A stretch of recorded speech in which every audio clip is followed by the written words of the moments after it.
We are starting to see exchanges all over the world getting ready for this institutional adoption of XRP through ETF-related products. There's been a lot of movement of XRP around the globe. I've been tracking it, keeping a close eye on it. Here is all of that research. You're gonna have a really good understanding after this video on how much XRP is actually left and what could these ETFs actually do to the remaining XRP on exchanges. This is really when, if we can blow through some of these order books, this is where price could go into the double digits really quickly. Let's get into this information. All in Crypto says, interesting, XRP exchange reserves jumps overnight massively, the largest jump ever on record. Are exchanges getting ready for the demand surge, or is it something else? And so here is some information, all of these different exchanges. Here's Binance in blue. You have Bitfinex in red here, Bithumb in green. You can see that they are preparing for something massive. All of these exchanges are making moves at the same time. You wonder what is coming. Cointelegraph is also highlighting this exact same thing. XRP reserves on exchanges served by 1.2 billion tokens in a day, led by Binance's $610 million inflow, or 610 million inflow. And then the dramatic overnight surge in XRP exchange reserves likely indicates that major exchanges have accumulated large amounts of XRP in anticipation for up and coming demand, liquidity needs, and new institutional activity. Let's dive into this a little bit deeper here. Exchanges generally source their XRP reserves through one or more of the following channels: open market purchases. Most exchanges buy XRP and from established liquidity pools, OTC desks, or directly from other exchanges or users when setting up reserve balances or refilling depleted inventory, acquiring from Ripple Labs. So this is where maybe they're getting some of this XRP from. While Ripple releases a set amount of XRP monthly from escrow up to 1 billion, there are sometimes sold to institutions, exchanges, or strategic partnerships via OTC deals. Such disbursements can significantly boost exchange reserves if large tranche is brought directly from Ripple. So really quickly here, over in 2025, Ripple usually releases 1 billion XRP, and almost every single month, 70% of that XRP is relocked back up into escrow. Now, there was one month that 670 million were relocked up, but every other month has been 700 million. So if something is happening behind the scenes here, I'd imagine that you're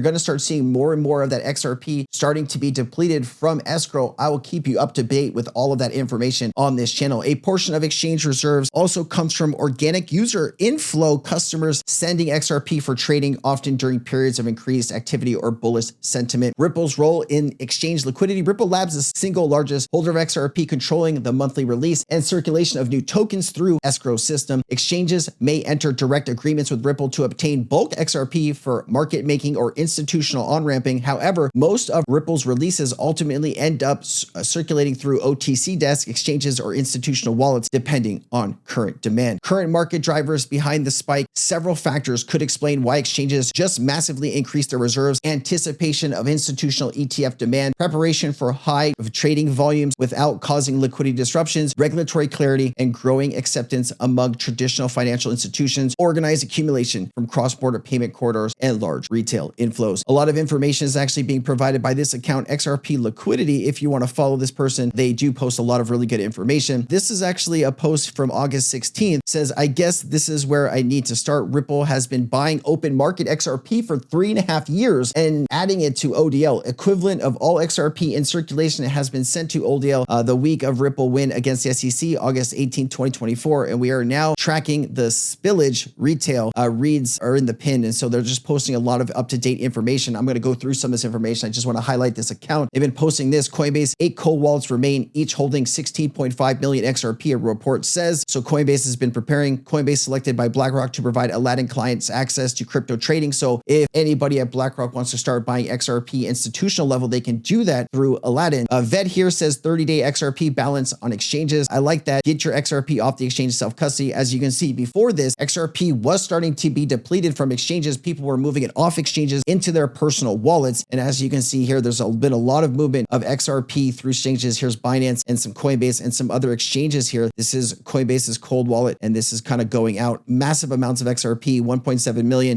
almost a million, 1.56 million, a lot of just different XRPs being released. This is July 7, 2025. You can see some balances here compared to August 31st. As you can see, some of this XRP was being depleted. I did ask what is going on here. ETFs with 5. I did ask what was going on here up top here, and then we get into some information. What happens if 5, 10, or 20 billion come into ETFs. We'll get into that in just a second. What's going on with XRP supply the last few months? Over the last few months, XRP supply dynamics on exchanges has shifted dramatically with notable changes in liquidity and reserve concentrations on major platforms. While billions of XRP are held at exchanges, getting an exact real-time figure is complex due to transfers between hot and cold wallets and reporting delays. But recent trends offer insights. Recent supply trends: exchange reserves surged significantly in early September, led by Binance growing from 2.9 billion to 3.57 billion XRP in just a week. BitThumb is up now 2.5 billion XRP, and then Bybit almost doubling to 380 million. So they do feel like something major is coming here. They are preparing. These inflows totaled more than 1.2 billion XRP in a single day on September 1st, defying typical bearish implications and instead coinciding with stable or rising prices as deep side demand absorbed liquidity. And so there's a ton of information here, guys. I will include this link down in the description if you want to go through all of this bit by bit. As of September 2025, estimates indicate that Binance alone holds about 3.5 billion. Some of this XRP is in fact people's though, so it's really difficult to separate what is already spoken for and what is available. I did hear Jake Claver mention that he believes that there's only about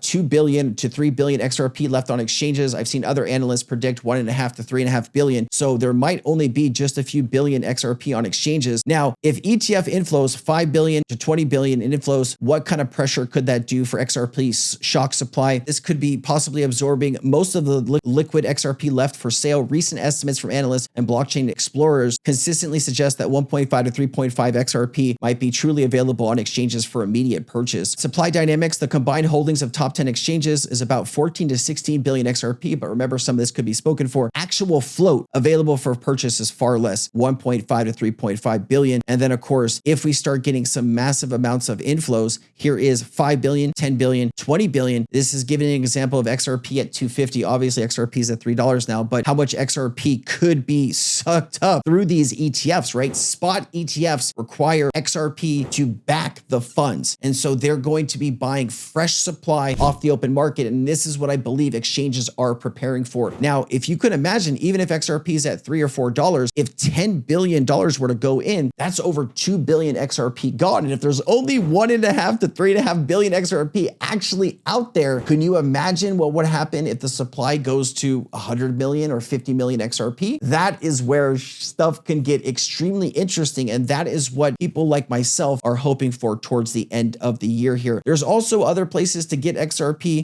Jake Claver does talk about dark pools. I did want to play this clip and give you some additional context here. I saw your video on dark pools. Wouldn't they be able to run invisible indefinitely? Thus, the price never changes or the moves. See, this is the misconception that you're going to get from a lot of people. They think that there's some type of infinite supply in the background for XRP, and there's not. There are big players that do want to buy and sell XRP at scale, and they will participate in the dark pools, but eventually those people are going to run out, especially if we're seeing price appreciation and we're seeing the actual utility of the asset, or it gets another designation, we get stablecoin regulation. There's a lot of reasons why people will just want to hold their XRP, especially if they have large amounts of it. So then the only option will be to go to exchanges, because there won't be enough liquidity in the dark pools to be able to cover the buy orders that are going to be there. And that's when you're going to see huge demand on the exchanges that's far in excess of what we see today, and why the price has just been trending sideways here. You'll see the chart gap up. It could be 2, 3, 5, 10, 12, 20x. Retail only has maybe 1 to 2 billion XRP in total. That's crazy. There's not enough to cover the demand that's going to be insatiable.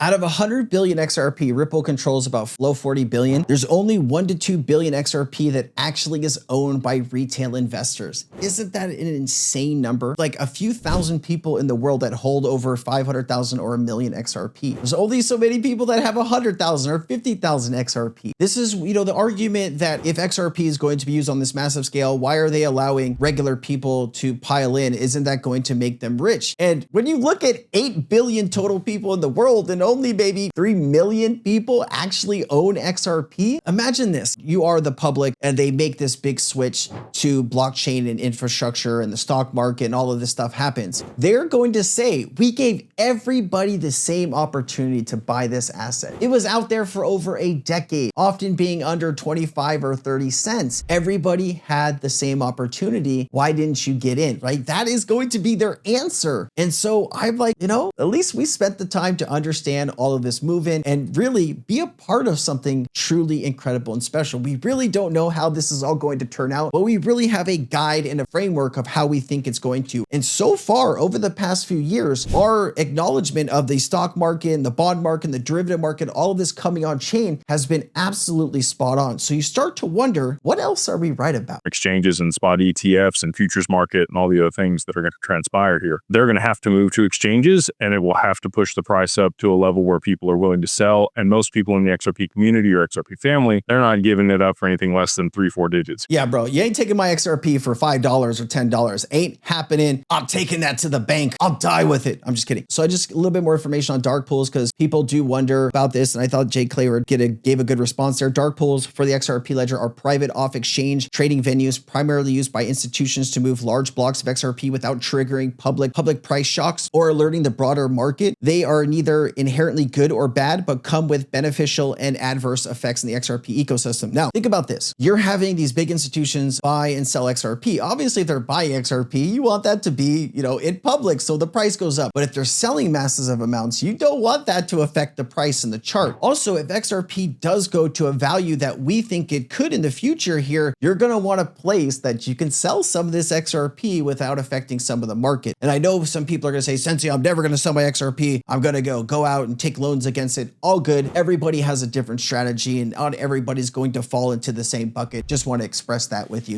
but if you need help understanding what a good strategy should be, you should be talking with a financial advisor that understands the crypto space, especially XRP. I will try to find somebody like that to bring them on to answer some questions. That is something that I will put some time into. I am about to go on vacation here on Sunday and I will be gone for about 10 days. I will be making content on my trip though, and I am pre-making content for the trip. I did want to ask you something. The people that made it to the end are usually the people that love and to support the channel to the utmost. If we had a way that you could watch my XRP content ad-free off of YouTube early before the rest of the public and additionally get my research that I'm doing constantly every day about XRP. So videos, my research, and being able to ask me a question and support the channel. Would you be interested in that? We're thinking of maybe doing this if there's enough demand for it, if people are interested. If you are interested, down below, just comment, Sensei, I'm interested, and then we can get a good understanding if we should go down this route and offer this. We probably would offer it for like 15 or 20 bucks a month. That way people could support the channel as well as get content ad-free and early. Let me know down below, guys. All right, I'll see you next time. Thanks for being here. Aloha. Nothing in this video should be taken as financial advice. This is for entertainment purposes only. I am not a financial advisor. Please seek financial advice if you need it. Let's get back to the video.